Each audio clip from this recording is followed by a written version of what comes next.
folks coming into the room. I know we have such a great cross-section of folks representing from New Mexico today, as well as other states from across the country. So thank you so much for joining us. And I wanted to welcome us today with introducing a little bit about today's event and why we're actually doing this event.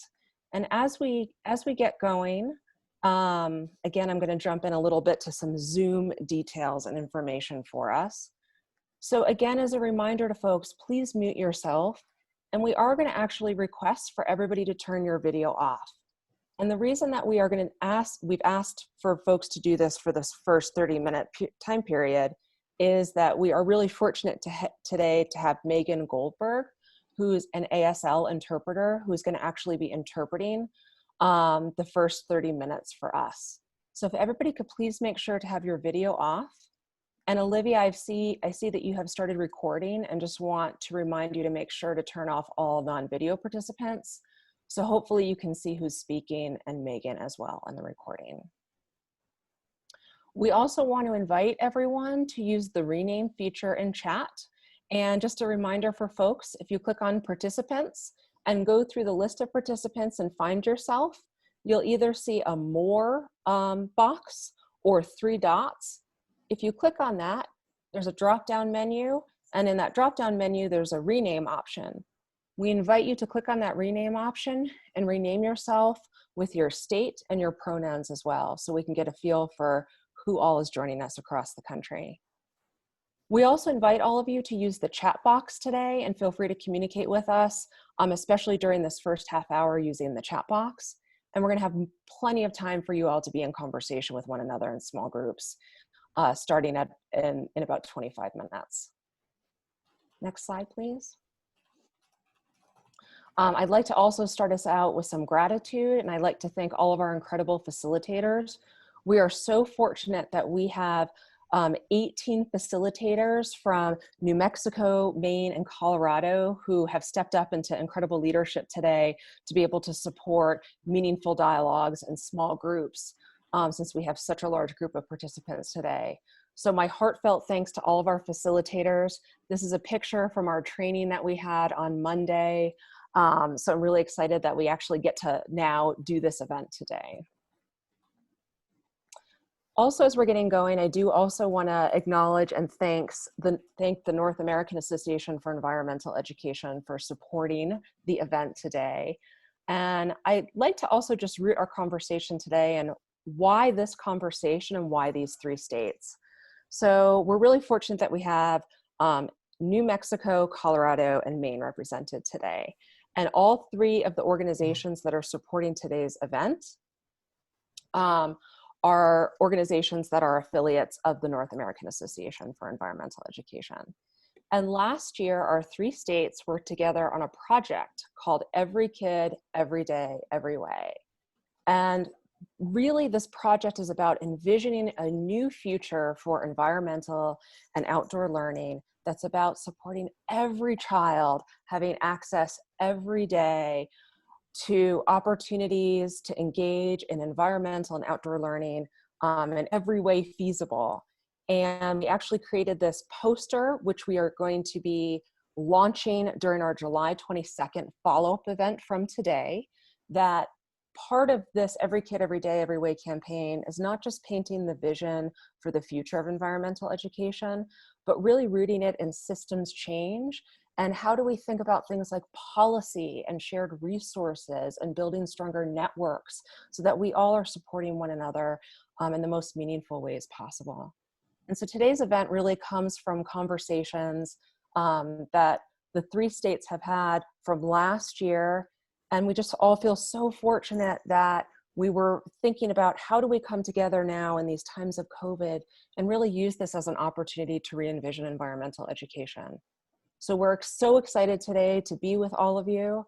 And it is now my pleasure to turn things over to the amazing Katie Navin, Executive Director of the Colorado Alliance for Environmental Education.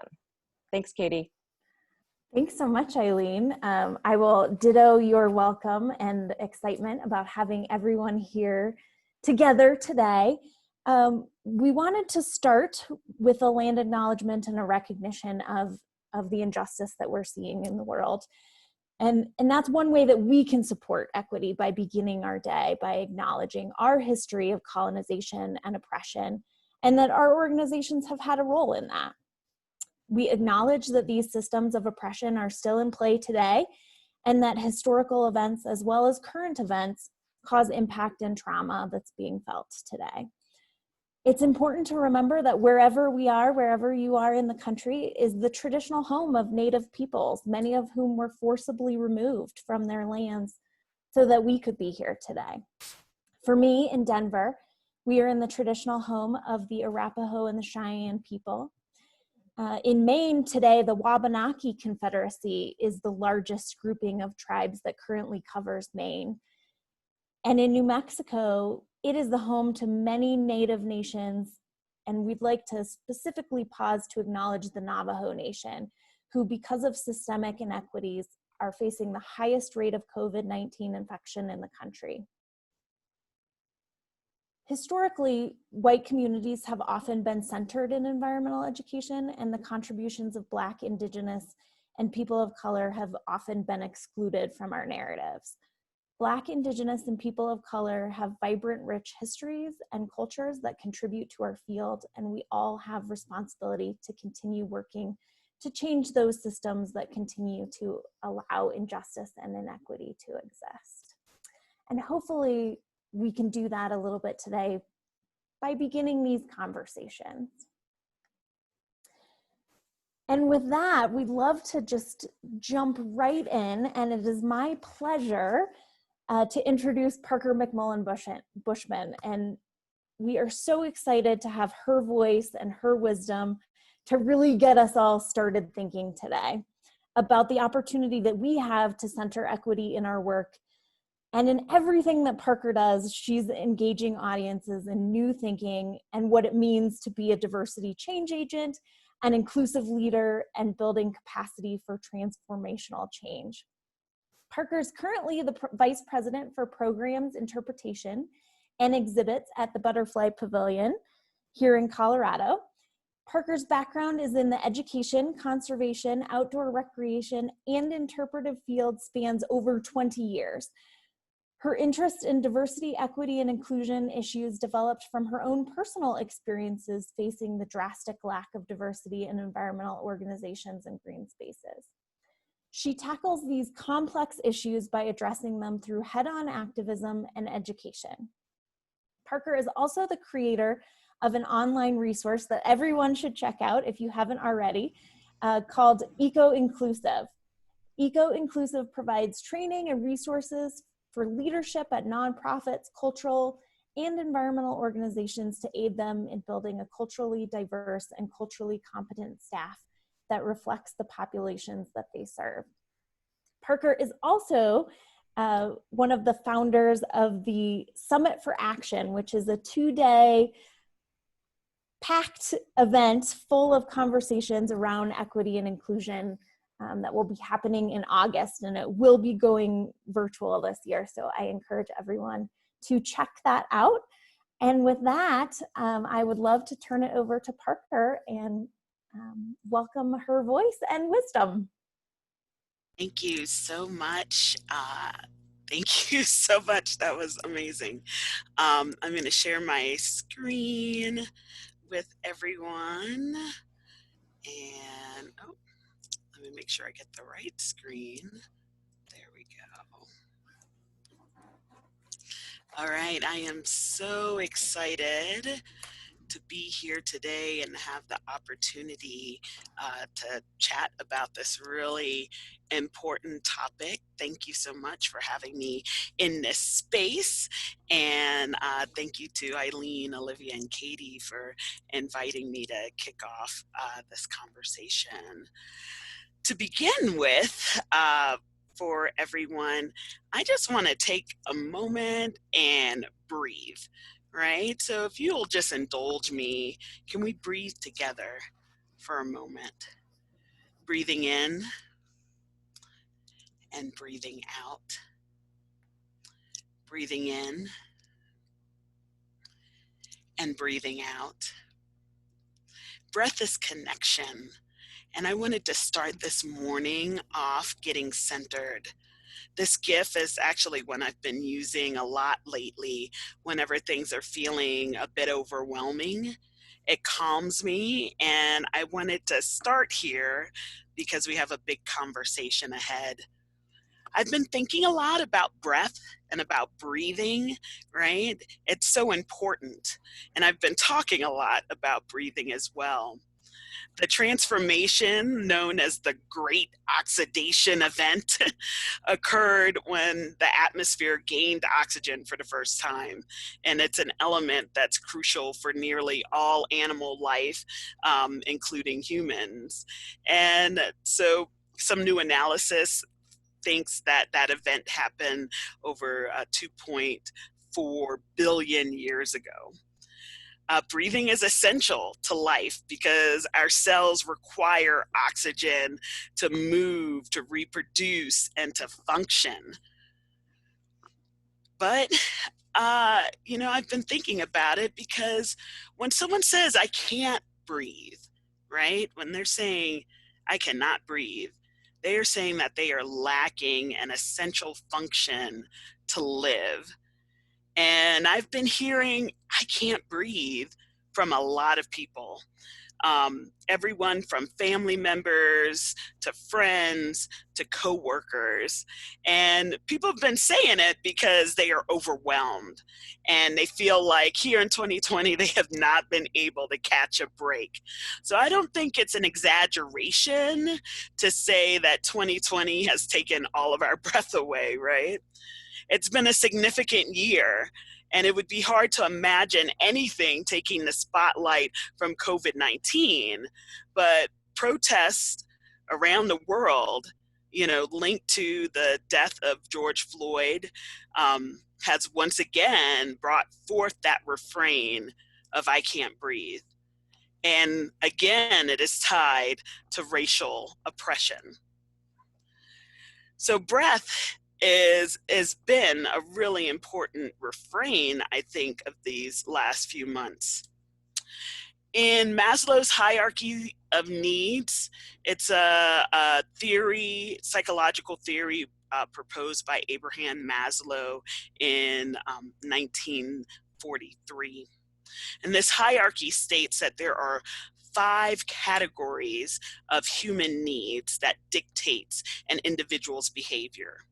And those are physiological needs, safety needs, things like love and belonging needs, esteem needs, and self-actualization needs.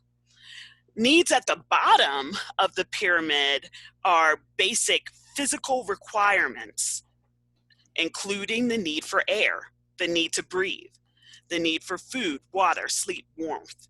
Once these lower level needs have been met, then people can move on to the next level of needs, which are for safety, security. And as you move further and further up the pyramid, the need for personal esteem, feelings of accomplishment, then start to take priority. So Maslow emphasized the importance of fulfilling those bottom needs, those base needs of breathing and living in order for someone to be able to achieve those higher level needs, right? So I think about this concept every day when I'm thinking about engaging people in environmental education. Because we have to think about our focus, right? And for a long time, during this time, it's more critical than ever to think about Maslow's hierarchy of needs as we try to set forth our vision for the future of environmental education during COVID. We have to ask, who are we centering? What are we centering?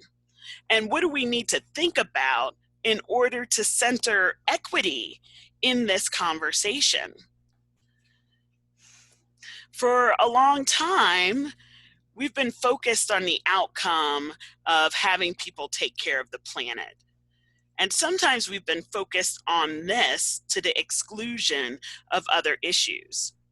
Too long, we've been thinking that equity and social justice and are issues that are separate from environmental education and the work that we do, without realizing that in order for someone to care for the planet, which is higher up in that self-actualization part of the pyramid, that if someone is at the bottom of the pyramid being crushed by the weight of oppression, if someone can't breathe, then they're not even going to make it to the self-actualization part where they're like, oh, I feel good about my situation. Now I want to give back to the greater humanity and the planet, right? And we haven't really married the two. We haven't realized that in order for someone to get to where we want them to be, we're going to have to focus and help and think about some of those needs on the lower level, right? So, how can we as organizations, as individuals, really support inclusive and equitable environmental education? Well, that's what we're here to talk about today, right? But I wanted to mention some things that we could keep in mind as we are thinking about this.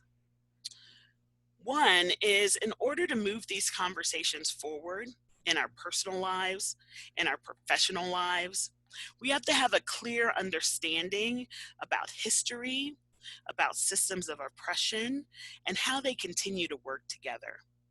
A lot of times people don't understand historical things that have impacts on today, right? We don't clearly understand historical oppressive moves that have been made. Things like, we look at certain neighborhoods that maybe people don't have access to clean areas, they don't have access to nature, they don't have access to a lot of fresh foods, and we don't think about the history of redlining that created these areas that were separate and oppressed, right?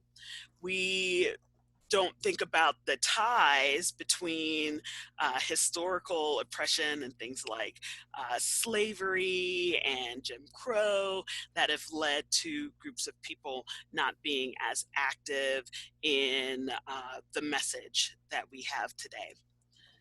We also are not expanding or thinking about how our own systems that we have built around the narrative of what environmental education is and conservation is have left some people out of the picture, people who are who care about things and who are doing their own work, but it doesn't fit into that focus that we have made for environmental education, so they're not even included in our narrative. This is a great time for educating ourselves, for attending sessions like these, for reading books about bias, privilege, and systems of oppression. This is a great time because those education and trainings have been documented as strategically critical for winning movements, for getting us to the next step. We also have to learn proactive responses to injustice and addressing incidents of bias, discrimination, exclusion, and bullying. We need to understand that we all have a role to play and that it's not someone else's fight, it's our fight, right? We need to be in it.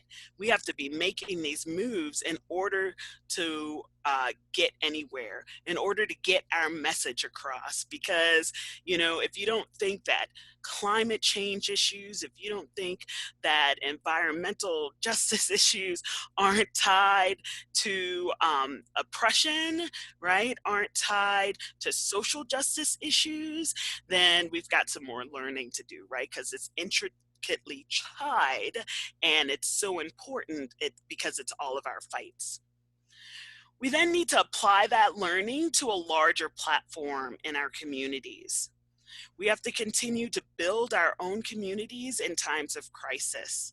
We need to continue community conversations like this one and realize that localized solutions can be different depending on populations and locations.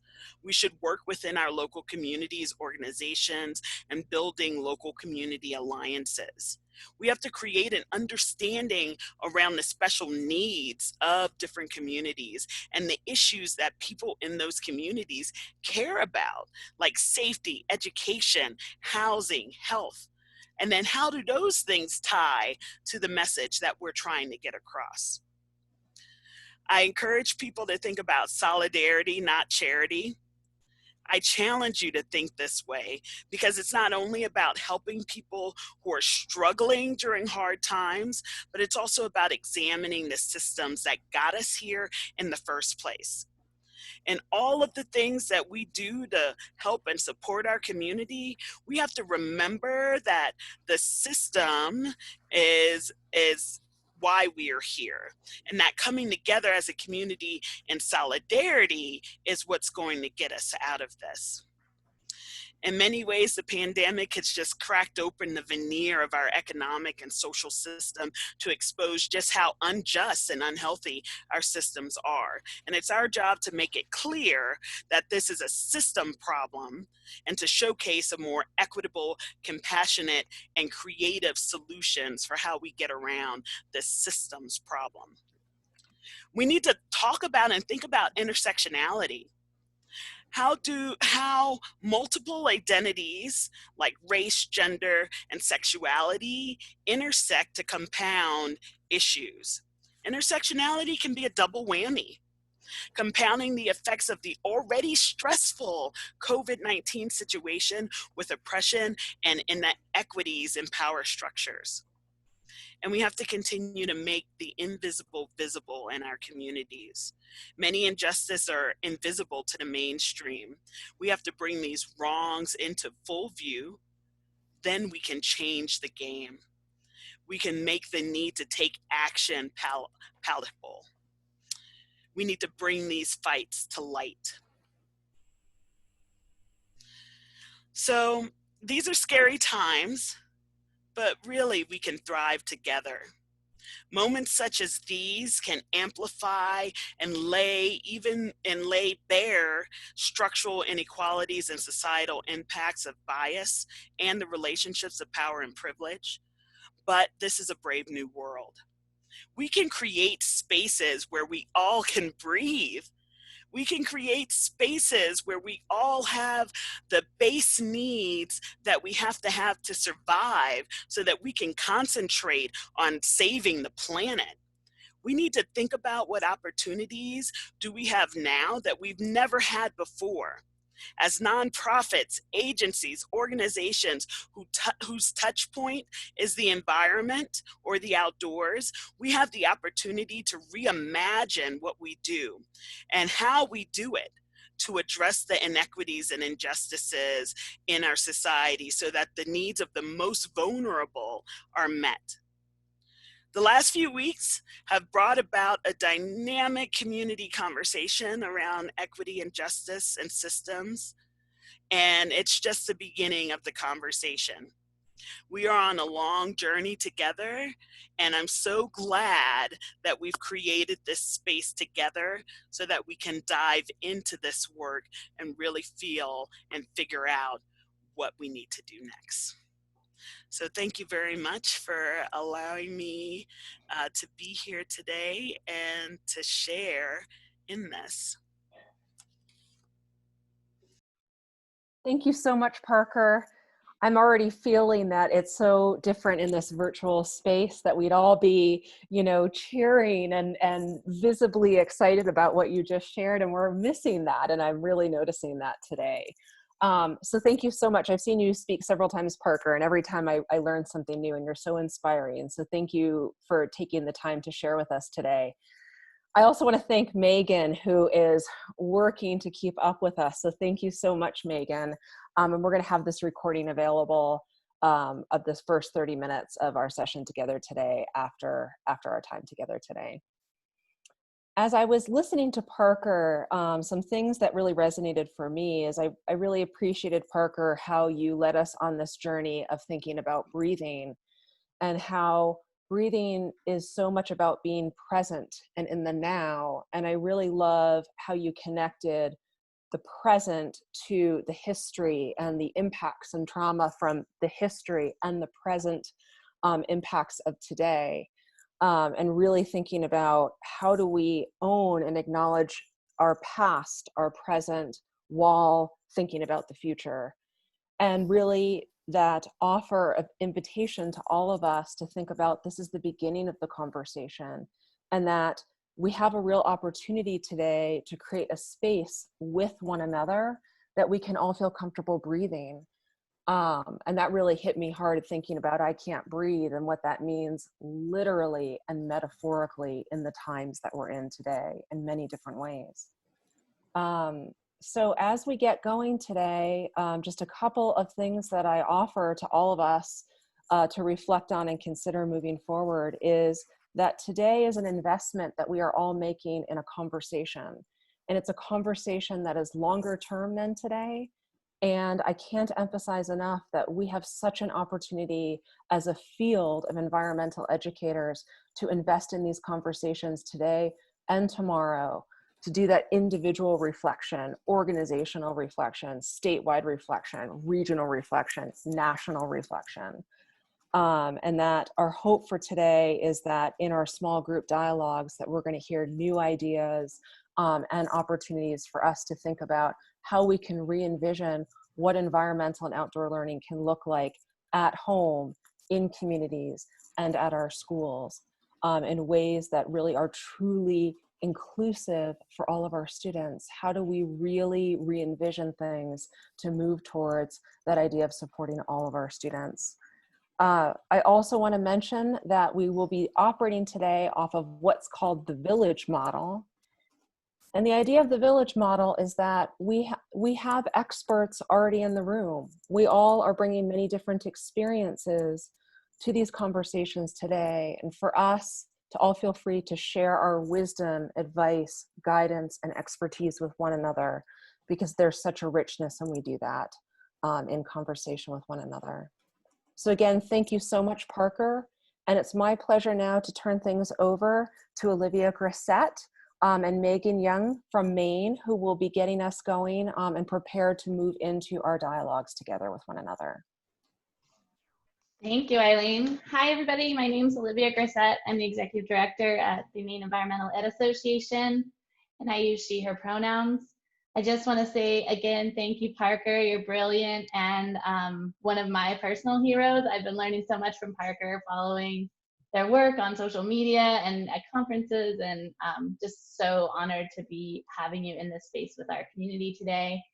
Also just want to say that this meeting today is giving me so much hope. You know, we've been working pretty hard on diving into equity and EE in Maine for some years, and it's just like growing, and this movement is just really you know, powerful, and I'm seeing so much work in our sector, and I'm so excited to reimagine EE with folks. And I just kind of wanted to give a shout out to our facilitators today. I have a whole bunch of our young changemakers who are literally the future. They're bringing the future of environmental education to the present really rapidly. They're here, and a whole bunch of other awesome facilitators, rising leaders in EE from across the country are going to be working with you today. And I'm just so grateful for the work they're doing, because I feel like they help me in my own leadership to understand intersectionality, to understand that we got to go upstream of these problems. And when folks say, I don't understand how justice is rooted, you know, we're talking about environmental ed, why are you so focused on justice? And just like really diving into those conversations about how this is critical to our work.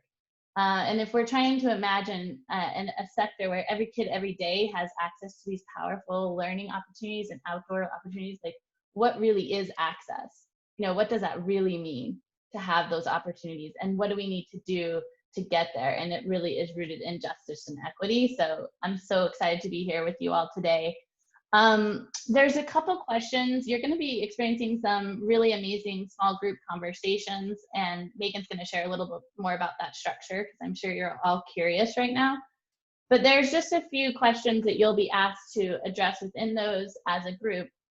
But I wanted to plant a few more seeds with a few more questions just to get the wheels spinning.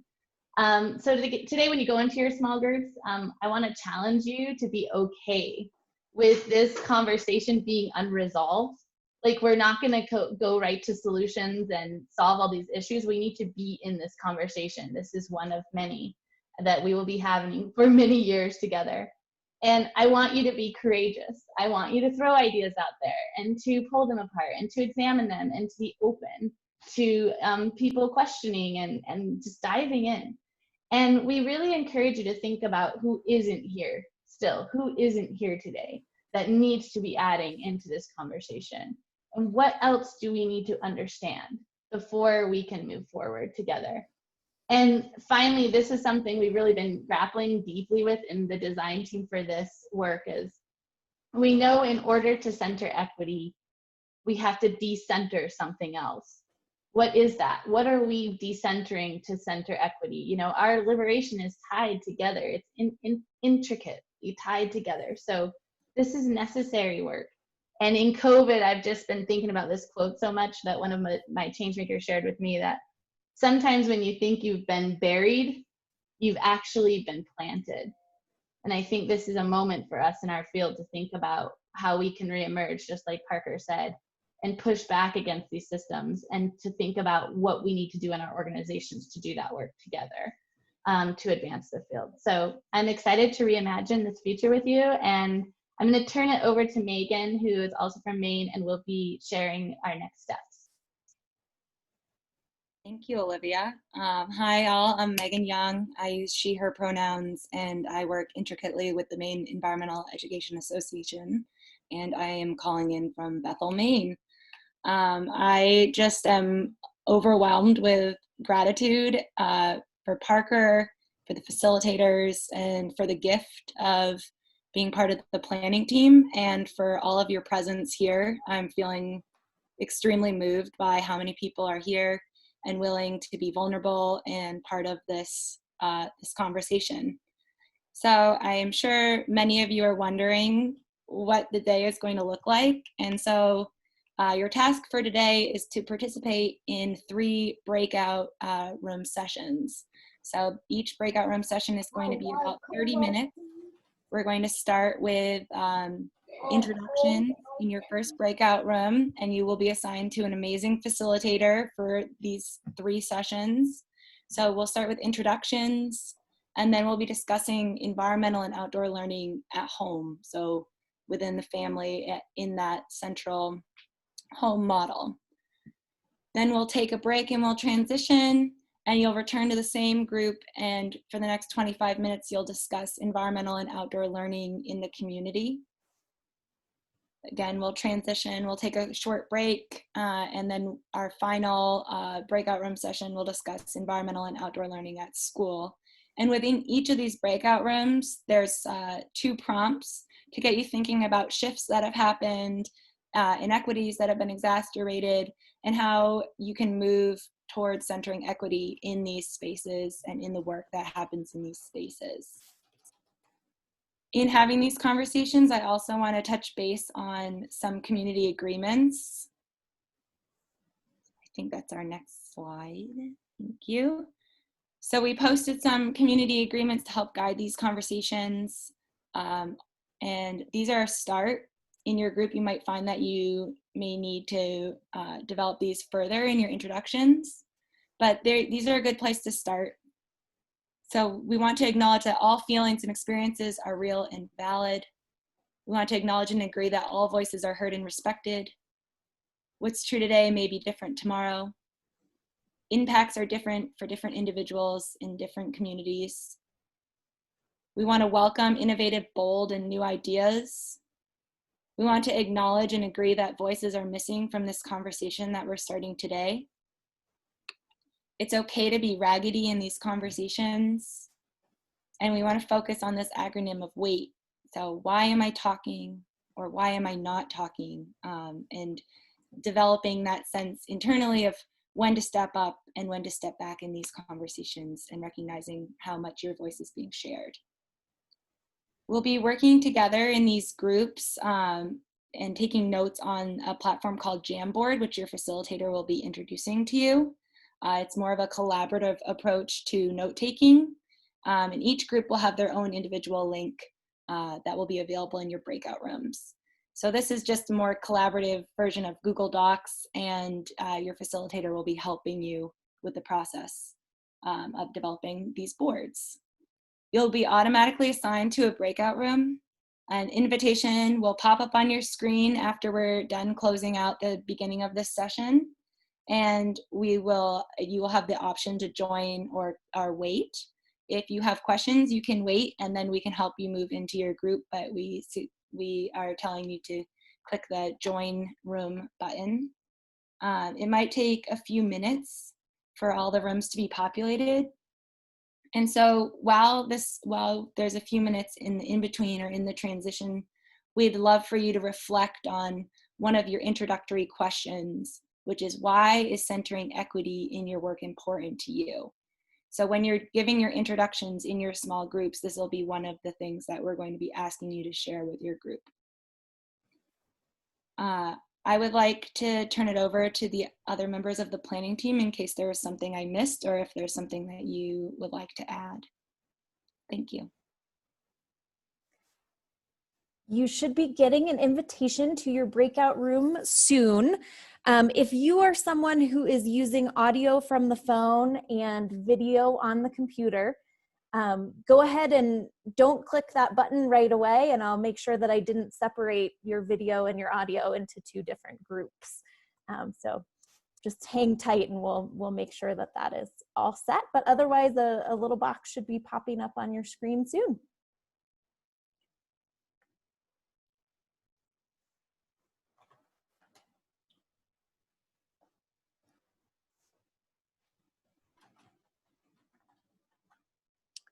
And as we're transitioning, Olivia, I think you can stop recording.